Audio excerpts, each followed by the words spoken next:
ആദ്യം വിളിച്ചു പറഞ്ഞാൽ ഇത് കർണാടക പോലീസ്. കർണാടക പോലീസാണോ കിട്ടിയെന്നുള്ള വിവരം വിളിച്ചു? അല്ലല്ല, കിട്ടിയെന്നല്ല. ഇപ്പോൾ അതിട്ട് അത് എൻ്റെ സന്നയുടെ മാമ, എൻ്റെ സഹോദരൻ ഹരിദാസനാണ് വിളിച്ചത്. എന്താ പറഞ്ഞ ഹരിദാസൻ? തന്നെയാണ് കിട്ടിയെന്ന്.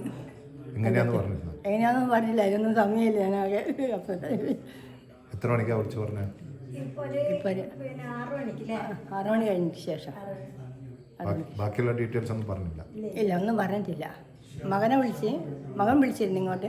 അപ്പോൾ അവൻ പറഞ്ഞ് അവളെയും കൊണ്ട് വരുന്നുള്ളൂ, ഞങ്ങളടുത്ത് എത്തിയിട്ടില്ല എന്ന് പറഞ്ഞ്. അവളെയും കൊണ്ട് വരുന്നുണ്ട്, ഞങ്ങളടുത്ത് എത്തിയിട്ടില്ല. ഞാൻ പറഞ്ഞ അവളൊന്ന് സംസാരിക്കണം എന്ന് പറഞ്ഞാൽ അപ്പം പറഞ്ഞ് എത്തിയിട്ടില്ല. ഇപ്പോൾ കണ്ടല്ലോ എത്തി. ഇല്ല, സംസാരിച്ചിട്ടില്ല. അല്ല, അവരിപ്പോൾ അവിടത്തേക്ക് കൂട്ടാൻ പോകുന്നേ ഉള്ളൂ, അല്ലെങ്കിൽ അല്ല, ഇങ്ങോട്ട് തിരിച്ചു വരുന്നുണ്ട് അവർ അവളെയും കൊണ്ട്. നേരിട്ട് ശരിയായിട്ട് സംസാരിക്കാൻ പറ്റിയില്ല. അത് അറിയില്ല. അതിനുശേഷം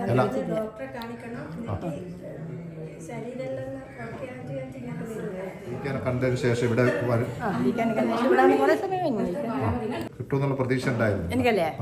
പ്രതീക്ഷ ഉണ്ട്, നല്ലൊരു പ്രതീക്ഷ. പക്ഷെ എത്ര എല്ലാവരും പറഞ്ഞ് മേടിക്കുമ്പോൾ ഞാൻ ഇതുവരെ എല്ലാവരോടും നല്ല കൂടായിട്ട് ഭക്ഷണം ഉണ്ടാക്കി കൊടുക്കുക എല്ലാം ഞാൻ സഹകരിച്ചിട്ട്.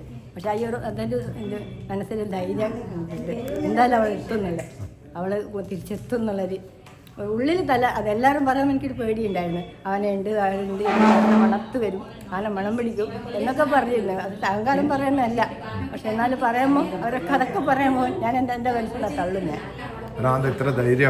അവൾ പറയപ്പോൾ ഞാൻ എവിടെ എത്തിയാലും ഞാൻ തിരിച്ചെത്തും, അമ്മ പേടിക്കണ്ടെന്ന് പറയും. ആ ഒരു ധൈര്യം എനിക്ക് എന്നും എൻ്റെ എപ്പോൾ മനസ്സിൽ ഉറച്ചതാണ്. പക്ഷേ ഇങ്ങനെ ഞാൻ തന്നെ എന്നും ഉണ്ടാകട്ടെ. എത്രയോ കാലങ്ങളായി പോകും. ഏകദേശം എത്ര വർഷമായിട്ടുണ്ടാവും?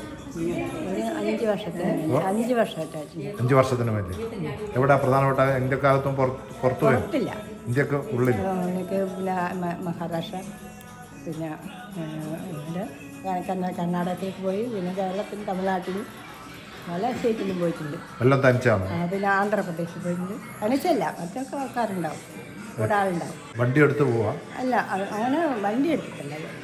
കൊടൈക്കനാലിന് വണ്ടി എടുത്ത് പോയിട്ടുണ്ട്, അല്ലാത്ത വണ്ടി എടുത്തു. അല്ല, അതിന് തടസ്സവും നിങ്ങൾ നിൽക്കാറില്ല? അറിയില്ല, പോകുമ്പോൾ അറിയില്ല. അവിടെ എത്തിയല്ല വിളിക്കുന്നു, അങ്ങനെ പോയി. ട്രക്കിംഗ് ഒരു ക്രേസാണ്. അതെങ്ങനെയാ ട്രക്കിങ്ങിലേക്ക് എത്തിയത്? സ്കൂൾ പഠിക്കുന്ന കാലത്ത് വിലങ്ങാട് അവിടെയൊക്കെ പോവാം. അപ്പോൾ എവിടെ, ഏത് സ്കൂൾ പഠിക്കുമ്പോൾ? പേരോട് സ്കൂൾ MIM പഠിക്കുമ്പോൾ. അപ്പോൾ ആദ്യമായിട്ട് അന്നാണ് പോയത് അവൾ ട്രക്കിങ്ങിന്. എവിടെയാ പോയ? വിലങ്ങാട്. തനിച്ചാണോ? അല്ലല്ല, സ്കൂൾ കുട്ടികൾ എക്സ്കർഷൻ പോയത്, കുട്ടികൾ സ്കൂളിൽ നിന്ന് കൊണ്ടുപോയത്. അപ്പോൾ അന്നേ രസമുണ്ട്. പിന്നെ ജോലിയൊക്കെ കിട്ടിയതിന് ശേഷം അങ്ങനെ പോകാൻ തുടങ്ങി. ട്രക്കിംഗ് ഒരു ആവേശമാണ്. ബൈക്ക് ഓടിക്കും. ഏതാ ബൈക്ക്? എക്സ്പൾസ്. ബുള്ളറ്റ്. അത് അവളായിട്ട് വാങ്ങിയ? എത്ര വർഷമായി? അതിപ്പം 4 വർഷമായിട്ടുണ്ട്. ജോലി കിട്ടിയതിന് ശേഷം? ജോലി കിട്ടിയിട്ട് 5-8 വർഷമായി. ജോലി കിട്ടിയിട്ട് എത്രയായി ഇപ്പോൾ? ജോലി കിട്ടിയിട്ട് 8 വർഷം. 4 വർഷം മുമ്പാണ് വണ്ടി? വണ്ടി 4 വർഷം. ഇതിനായിട്ട് വാങ്ങിയതാ? എന്തിനാ വല്ലതും വാങ്ങി. പിന്നെ ഞാൻ എന്താ ഇങ്ങോട്ട് ലോങ് പോകാൻ പറ്റും ഈ വണ്ടി കൊണ്ടെന്ന് പറഞ്ഞു. ഇവിടെയാണ് വണ്ടിയുള്ള? എറണാകുളത്താണ്. എന്നെ ട്രക്കിങ്ങിന് വിടുവാ മോള? പറയാൻ പറ്റില്ല എനിക്ക്. എറണാകുളത്ത് തന്നെ വർക്ക് ചെയ്യുന്നത്. അപ്പോൾ അവിടുന്ന് ഇപ്പോൾ ഞങ്ങൾക്ക് നിരീക്ഷിക്കാൻ പറ്റില്ലല്ലോ. ചെറുപ്പത്തിലെ ട്രക്കിംഗ് ഇഷ്ടമായിരുന്നല്ല? ഈ സ്കൂൾ പഠിക്കുമ്പോൾ MIM സ്കൂൾ പഠിക്കുമ്പോൾ ട്രക്കിങ്ങിന്. എത്രാം ക്ലാസ്സിൽ നിന്ന്? അവർ 9ാം ക്ലാസ്സാണ് ഞങ്ങൾക്ക്. പിന്നെ അതിൻ്റെ ശേഷം പോയ? അതിനുശേഷം ഈ മനസ്സിലിതുണ്ട്, അങ്ങനെയൊന്നും അത് മനസ്സിൽ കൊണ്ട്. പ്ലസ് 2 പഠിക്കുമ്പോൾ പോയിരുന്നോ? ഇല്ല, എന്താ ഓർമ്മയില്ല. ആദ്യമായിട്ട് 9ാം ക്ലാസ് പഠിക്കുന്നു?